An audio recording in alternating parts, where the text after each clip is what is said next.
মহানাটকীয় শেষ ওভারে ২৬ রান নিয়েও জিততে পারল না পাঞ্জাব। ৩টি ছক্কা, 3টি ক্যাচ মিস, 3টি ওয়াইড। কোনো ম্যাচের শেষ ওভারকে মহানাটকীয় করে তুলতে আর কি চাই। মোহালির মূল্যায়নপুরে দেখা মিলল এই নাটকীয় ম্যাচের। জয়দেব উদানকাতের করা দীর্ঘ ওভারটিতে এলো ২৬ রান, তবু হাসি মুখে মাঠ ছাড়তে পারল না পাঞ্জাব কিংস।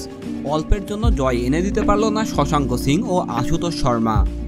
আগের ম্যাচের এই দুই নায়কের বীরত্বের পরেও সানরাইজার্স হায়দ্রাবাদের কাছে পাঞ্জাবকে হারতে হলো মাত্র 2 রানে। টসে হেরে আগে ব্যাটিংয়ে নেমে 9 উইকেট হারিয়ে 182 রান তোলেন প্যাট কামিন্সের হায়দ্রাবাদ। লক্ষ্য তাড়া করতে নেমে প্রীতি জিন্তার পাঞ্জাব থেমেছে 6 উইকেটে 180 রানে। এটাই রানের হিসাবে হায়দ্রাবাদের সবচেয়ে কম ব্যবধানে জয়। ভারতের তেলেঙ্গানা রাজ্যের দলটির আগের কম ব্যবধানের জয়টি ছিল 3 রানে।